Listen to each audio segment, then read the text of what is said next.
All right, so let's get started here. Make co-host. Okay, good morning, everyone. Good morning. My group here in person. I'm loving having classes back in person a little bit. We're gonna get a lot more classes back in person starting in January. Actually, our team meeting is gonna be half in person and half on Zoom, which is in a couple of weeks.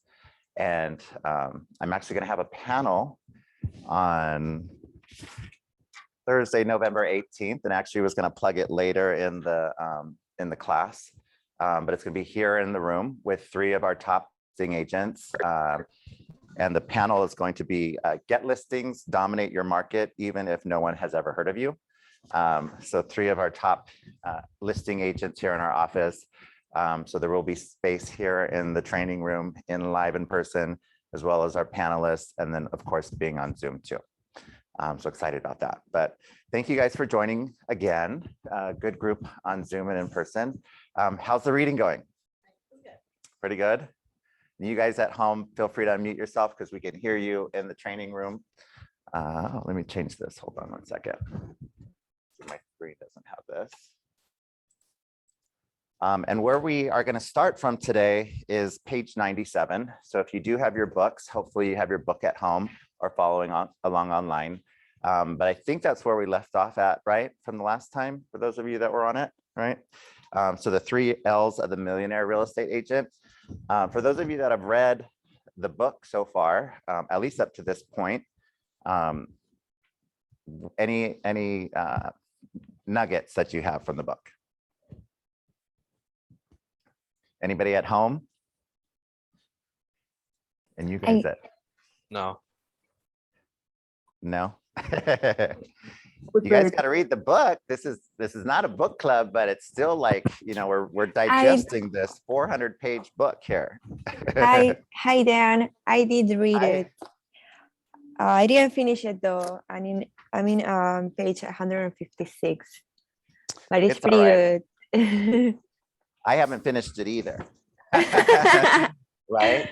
That's okay if you haven't finished it yet, but today we're going to cover pages 97 through 117 and go through that. But any ahas, Sarah? Yeah, here I like it's a little earlier in the book, but like rereading stuff, like I liked when you talked about the big why and like how like ready, aim, fire and ready, fire, aim, like you want to kind of set your base up first, and that hit a little like more personal just because I'm like, that's what I'm trying to do is like create kind of the base and then hoping that more come after that. And then I'm like ready for anything. For sure. So it's like setting myself up for success, knowing the big picture. Knowing the big picture. That's right. I've actually really enjoyed reading this book again, because even though, you know, I've been in the business for 9 years now, so it hasn't been that long, I don't think. But still, as you keep reading it, it will remind you of certain things. And as you're practicing this business as well, kind of reinstill the things that you already know. So many times when I'm coaching with agents, even, you know, experienced agents that have been in this business for a very long time, everybody knows what to do. Like they know what to do, but they want that accountability, maybe that checking in, that reassurance. And to me, that this book does that. And it also kind of makes me feel good because I feel like I'm doing things right. You know, I think you can measure yourself with, you know, with your success, but also, you know, especially those of you that are new to real estate, as you're reading this book, I hope that you're kind of checking out maybe how you're treating this career as a business, which is what the book is about, is running this, you know, this career as a business for yourselves. And kind of hoping that you're seeing that you're on the right path, right? So the book, or where we're going to start this second session, is the 3 L's of the Millionaire Real Estate Agent.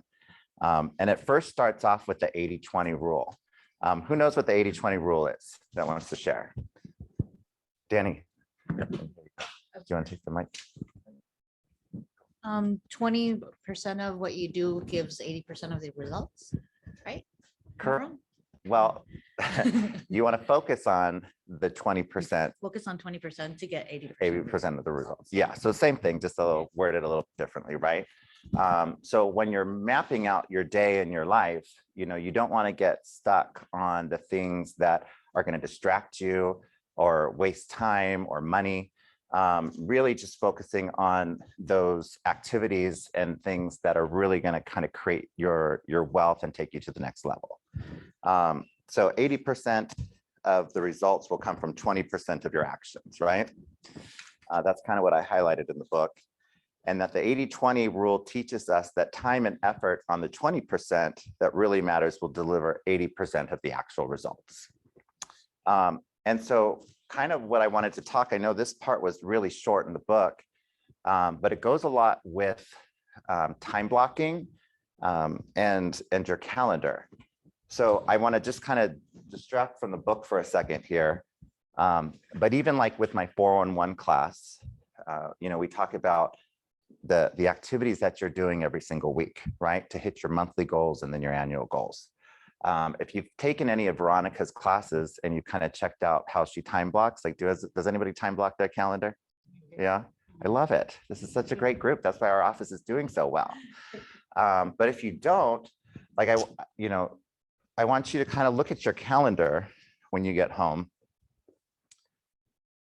And so what is this? Monday, Tuesday, Wednesday, Thursday, and Friday, right? And so whatever time your day starts at. So if it's 9 o'clock, that's great. If it ends at 6, that's great, And the first thing that you should do, especially because this is part business planning, right? Business planning, not just for the rest of this year. This year's almost over, right? We've got 2 months left, but looking forward in 2022. So what I'm already starting to do with myself and my business and running the office is map out what 2022 looks like. So there's certain things, and even Gary Keller, and I don't remember if he says it in this book or not, but he says the first thing that you should do when you're time blocking or managing your calendar is block out your vacations, right? So you got to have that recharge time in your life. So as you're mapping out 2022 for next year, do that first, right? And then next kind of go through what your normal week looks like. So if you have kids, you got to take them to school. Your day doesn't really start till, 9 o'clock, say, or 10 o'clock. Have that in your life, right? But from where is your lead generation time? That's the 20%, right? The things that are going to make you money. So map out in your life, whatever you do for your business. Are you a cold caller? Are you a door knocker? Do you work your sphere? All the different ways of generating business, go first and map that out in your calendar. So if you are going to say cold call for 2 hours a day, 3 days a week, maybe it's Mondays, Wednesdays, and Fridays is your cold calling time. Everybody at home can see me, right? Yeah. So making sure as you're mapping out and time blocking, you're going to put in your lead generation time. So whatever it is, make sure that's on your calendar, right? That was just a little segue. So what is the first L? Leads, right? Leads. And the book says nothing is more important to your sales career than prospective buyers and sellers. So those are leads, right? And if it is helpful to you, you should think of yourself as being in the lead generation business. So obviously leads are important because it's going to show you where your pipeline is in your business. So how many leads do you have? How many clients are you working with? How many potential clients are you working with, right? Nothing else in your business will have as big as an impact on it as the numbers of leads you have. For this reason, leads become the first of the 3 L's. Without them, the other 2 are not nearly as important. So that's page 99 if you're following along. Where do you guys get leads from?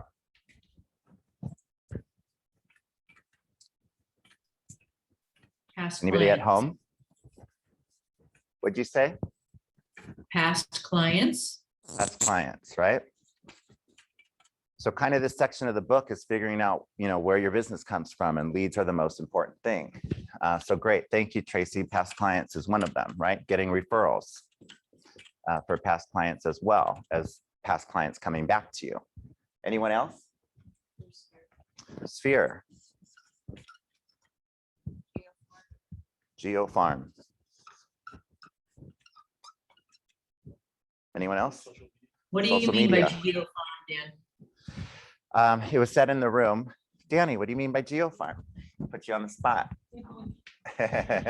Geofarm, for example, I have Northridge, so I set up coordinates of certain streets where I go door knock, send flyers to. I have many of, I'm lucky, I have many of their emails, so I also send them emails, holidays, so it's people who you market to. you So know? yeah, it's farming, Farming, right? yeah. So some people use the geo in the farm, right? Because you can farm not just a geographic area, and that's where the geo comes from, but you can farm, you can farm professionals. Like I did family law for 14 years prior to real estate. That's a great network of people to farm.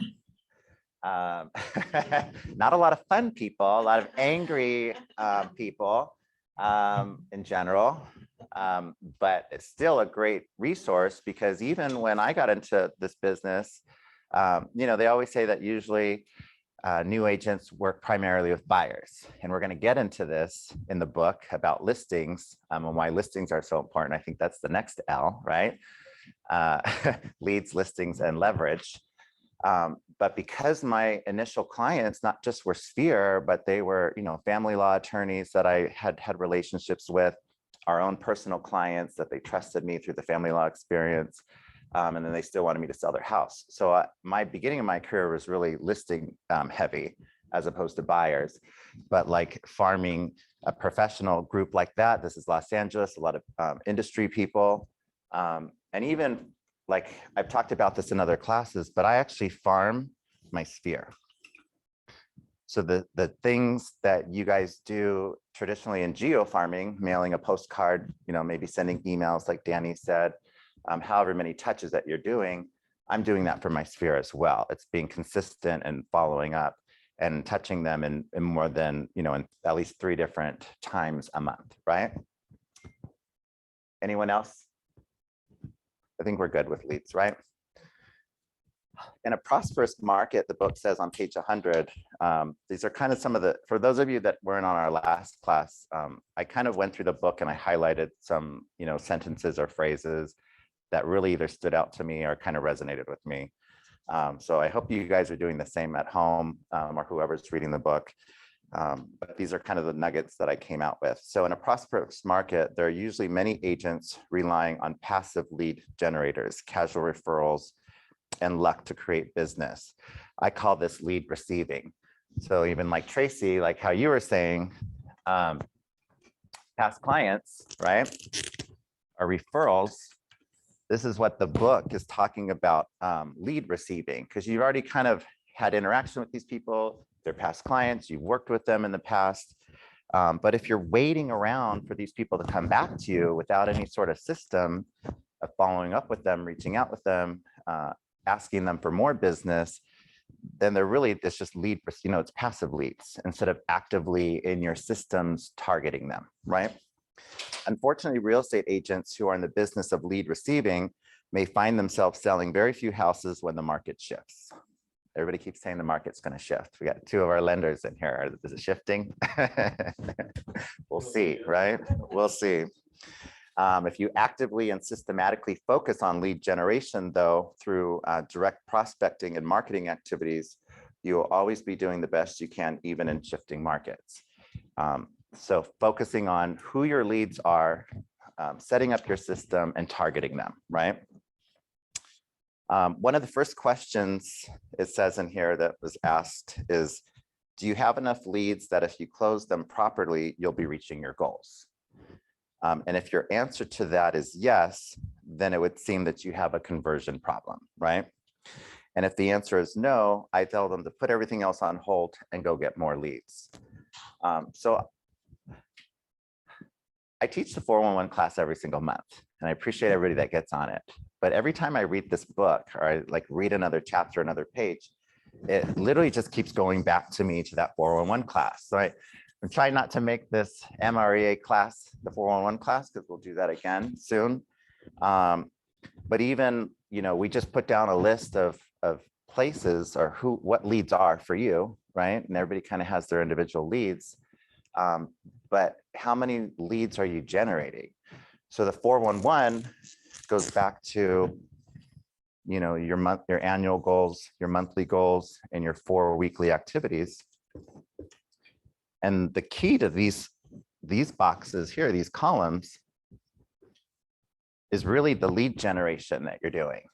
So as you kind of map that out in your business plan of what activities you're doing, whether it's, cold calling, like you said, or door knocking or working your sphere, you're trying to quantify how many leads that activity is going to produce, right?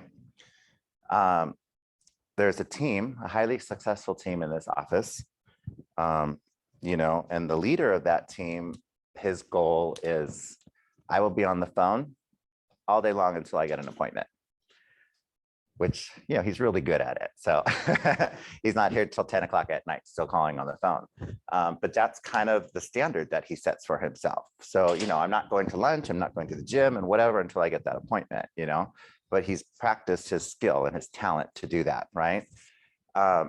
So even, for example, if you work your sphere like I do, and you want to dedicate in your 411 an activity that's going to help you generate leads.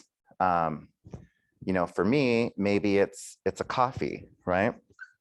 And if I'm going to set my goal of maybe getting 1 referral a week, even that, I think that's kind of a low goal, but it's an attainable goal, I think, for most people. If you have on your calendar, your time blocking, sorry, I wrote calendar instead of coffee, 1 coffee a week, right? And I always put a little bracket here underneath the coffee, because it's like, it's not just showing up at Starbucks and running into someone. It might be, right? If you're really social, and part of what makes you happy is sitting at Starbucks for an hour every day, and you're really social and you'll talk to everybody around you, right? So while you're doing that, turn that into real estate and get a lead or a referral from that if you can. Like that's the mindset of that hour at Starbucks.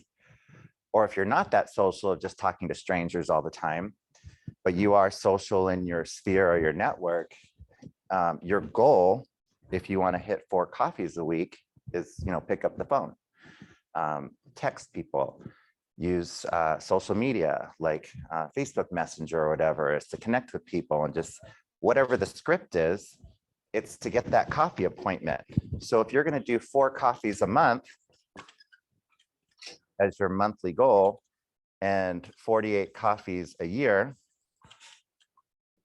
when you're mapping out your schedule, who are you having coffee with this week? So as you're having other activities, so maybe even running into someone social, you're saying, hey, let's catch up more. Like, are you free for coffee next week? Oh, I'm too busy next week or whatever, I can't do that. Okay, well, what about the week after? So here I'm going to have coffee with Sarah. I'm going to have coffee with Danny, so you're kind of mapping out your 401 and your month's plan of making those goals and those leads. Next page, because we're going to run out of time if I keep getting sidebarred over here. When your lead generation methods are consistently bringing you more business than you think you can currently manage, that is when you know it's time to hire help. Or you can cherry pick and the best and refer the rest. And if you're willing to be a millionaire real estate agent, you can never have too many leads, right? What is the second L?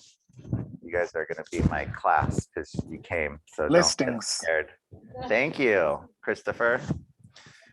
And the book says the second most important L is listings. While leads are vital to your sales business, seller listings are critical to your ability to build it to its highest level with the lowest costs and the highest net. Many virtues of a seller listing. These were all great on page 102. Who can help us with number 1? All right, let's give you the microphone. All right, yeah, cool. Number 1, seller listings mean marketing opportunities. A, you get to put your sign in the front yard and maybe directional signage as well. B, you get to market the listing through direct mail and email, etc. C, you get to advertise the listing through newspapers, magazines, the MLS, your website, etc. Do number 2. Number 2, you have more control of your time. There's usually not there's usually not the sense of do it right now urgency with sellers that buyers often have. Therefore, you should be able to control your scheduling a little more. 3. It's Number easier than 3. passing the microphone around, right? Seller listings maximize your per hour compensation. It usually takes a lot less time to obtain and market a listing prior to its selling than it takes to show for and sell to a buyer. Number 4, volume.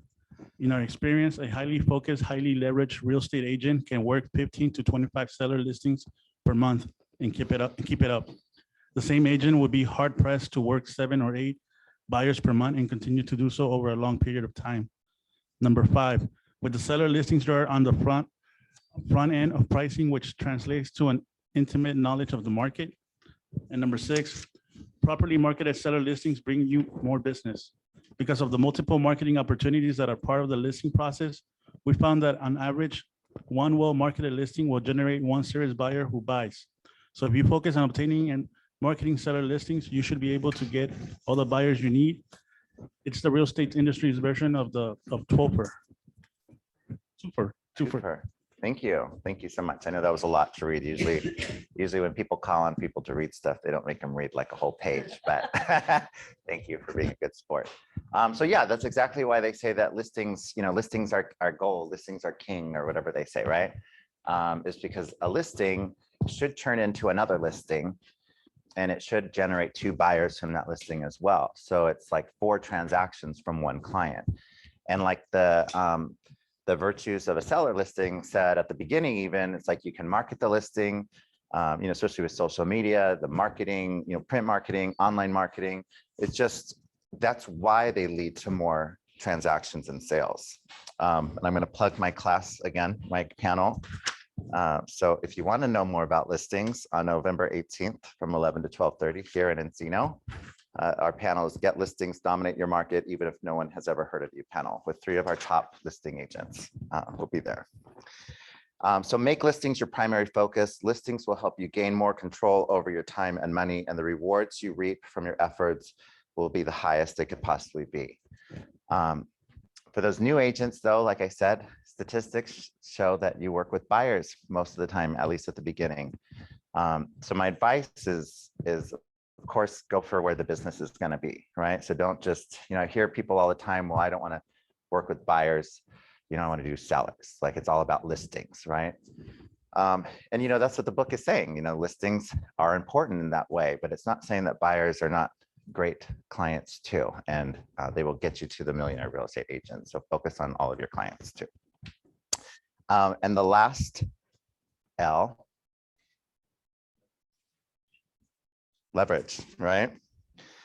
The interesting thing about and I actually highlighted this whole paragraph because I liked it. The interesting thing about the 3rd L, leverage, is that if you focus on the first 2 L's and do a great job, you will eventually have no choice but to either make less money or jump into becoming leveraged, right? An effective focus on leads and seller listings eventually brings you to a point where you have more business than you can possibly handle alone, and would create an opportunity to start focusing on leverage. And I just want to say it's not easy. So when you get to that point, and the book is going to talk about it too, is hiring that right person, right? And I know a lot of you guys, especially in this class, you're new. So it's not like you're going to go out and hire additional support, right?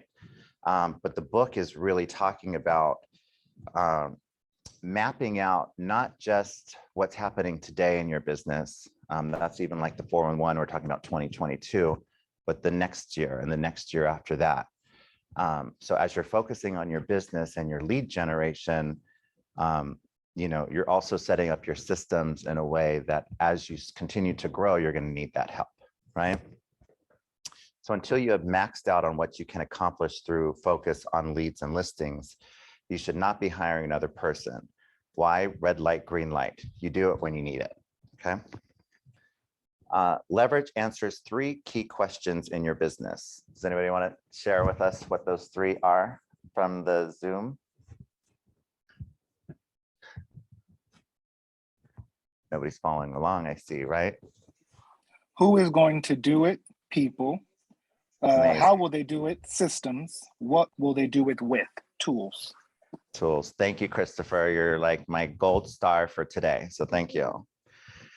Bringing people into your sales business to work with you has the potential to tremendously impact your business. Now, the challenge is to add the right people because the impact could be positive or negative depending on who they are and what they do. Good talent should not be confused with great talent. Good is good and great is great. And although good can really help, great can actually change your business forever. Therefore, it is critical that you avoid settling for people who merely fill gaps and do not have the capacity to grow. Any thoughts on that? No? This is, I think, the hard chapter because it's all about that next level. Your first step is to leverage, will be administrative help who will eventually help create and implement systems. Systems are simply the repeatable process that allows you to duplicate magnificent results easily. So in leverage, I just want to kind of close out with this with leverage is really your system. So for all of you, whether you're new or an experienced agent, what systems and tools are you using? The office provides for new agents, I always say, don't go out and spend a lot of money, right? This business you already have startup costs of this business. You have, your E&O that you pay to the office. You have your board and MLS dues that you pay. Fortunately, at Keller Williams, you get free DocuSign, right? And thank you that, with Keller Williams that you have like Command. So Command is your tool that you're using, which has the system, in place. So it's not only having the tool of Command, but using Command, right? So checking out those classes with Command, setting up your marketing in Command. So that could be social media, your emails, and really your database to make sure that you're actually hitting the people that are your leads, right? Is anybody using anything other than Command for their business? Command? Is it okay? I even use it for my tasks. Like you could add your tasks. And that night, what I do is I'll, oh, sorry. Oh yeah, thank you. So what I Thank do you. is the night before I set myself my tasks for the next day, I'll plug them into Command, and Command, as soon as I have the habit of turning it on the first thing in the morning. So I see all my tasks for the day. So not only do I use it for marketing, email, and my database, I also use it as a task reminder. Yeah. You're gonna add something? That's smart. I need to add that to my list. Yeah, the idea is not just to have Command as like this, oh great, I have a system, it's to use it. So when you're talking to people, even I use Command for my business, with marketing, but I also use Command for my recruiting, which is how I get why I run the office, right? That's my job. But using it in the same way that I use it for recruiting for your business, every time I talk to someone, I put notes under their contact in Command, right? And then like Danny's saying, I set up a task. So when you talk to someone on the phone or in person, they might say they're not interested in selling or call me back in 3 months or whatever it is, right? So you should always follow up that statement with something like no problem, like I'll reach out to you in 3 months or whatever. So if it's 3 months from now, it's January. So I'll check in with you in January, see how things are going. I know you're busy right now, but I'll follow you up with January. And that's important to kind of reaffirm, like January when they gave you permission to reach out to them. So in Command, in your database, you're actually putting the notes in there. This is what they said. They're busy, whatever, they hung up on me. They said, call you back in January, because they're traveling or it's the holidays or whatever. And then you set the notice that the task on Command. So then when you open your Command, like Danny does, it gives you your task and it'll say, oh, you need to reach out to Bonnie on this day because Bonnie gave you permission to call her. When you call Bonnie back in January, you say, hey, Bonnie, it's Dan. I reached out to you a couple months ago. You said to give you a call back in January because you're busy and I'm just following up on my part and whatever, right? So using the systems, not just people, but the systems and the tools, that's also leverage. Cool. Dan, I Yes. wanted to say that, I've been in this business for a long time, and I have yet to use a system, use command, but I'm determined. And I hired a new full-time assistant this week. Say hi to Ryan behind me. And Right. so we have a lot of people in the database, but I think at this point I have to get rid of people that I don't know who they are. I don't, there's just, I think I need to get more specific with who I'm going to communicate with. But I look forward to having that task that I wake up to, that command tells me to do every day, but I have yet to do it. Right. Well, I totally understand that. And I'm proud of you for hiring Ryan, right? Sorry, Ryan, I'll get it right the next time. But yeah, it's partially, actually using that platform. I had top producer before. So I had top producer for 5 years in my career before command came out, and it just sat there. So it's one thing to have it, it's one thing to use it. So just like you're saying, Tracy, I would not purge anybody from that list. No. I always say a contact has 6 things. So everybody that's been in one of my class has already heard this, but those of you who have not, a contact is a first name, a last name, a phone number, an email, a mailing address, and a birthday. So, whether it's yourself or it's your Ryan, even taking a database. So in my database, for example, I have 3,000 contacts, but I probably only have about 1,800 full contacts with these 6 things. So not only in my 411 or my business plan or my daily activities, am I meeting new people, right, out there talking to people, getting that contact information, but I'm narrowing the gap of that 1,200 contacts that I don't have all of these for. So my Ryan, who's Kimberly, if you've ever been in contact with Kimberly, she's amazing, is part of her job is filling this stuff out, searching it and whatever. So as we're sending out that email blast, it's going to however many in that database you have that have the email. And if you had more phone numbers, well, then that's people to call. Birthdays, sending out those birthday cards, and those are more touches, right? Can you remind me again how to get the other missing information? Is it you search some people or real people, true people? Yeah, so truepeoplesearch.com, truepeoplesearch.com is a free system, very easy. You can search by reverse. So if you have their address, but you can see who lives there, right? If you have their phone number, you can search by their phone number, or you can search by their name and approximately where they live, right? So you can put Dan Stueve, Los Angeles. I mean, nothing's going to be 1000% accurate, right? But look, the first thing I would do is look at yourself, right? Do you pop up? And what's really cool about True People Search, and I won't spend too much time on this because of course we want to finish where we need to be at the book in 20 minutes, but it also shows possible associations or relatives.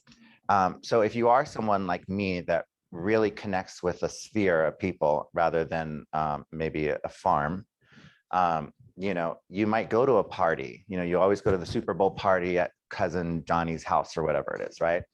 And there's a bunch of people there and you don't really remember who they are, but you've run into them, or you've been at the family weddings and something like that, right? Through True People Search, you can kind of see the relatives' names and then click on them, which will lead to their profile and their address and their email and their phone number, and build your database that way too. And of course, there's paid services like LexisNexis and stuff like that.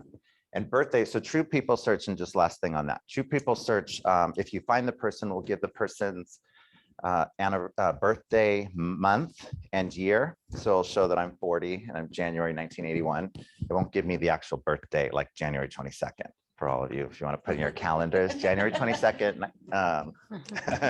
Facebook is good. Right, so Facebook, so I merged that with Facebook if I want the actual birthday date, right? Oh, that's true. Oh, right. Yeah, crazy, huh? I have a Dan, this is Parisa. Hey, Oh. welcome Hi, back, how are you? Teresa. Thank you. Yeah, it's just the virtual background. I'm really not at the beach, guys.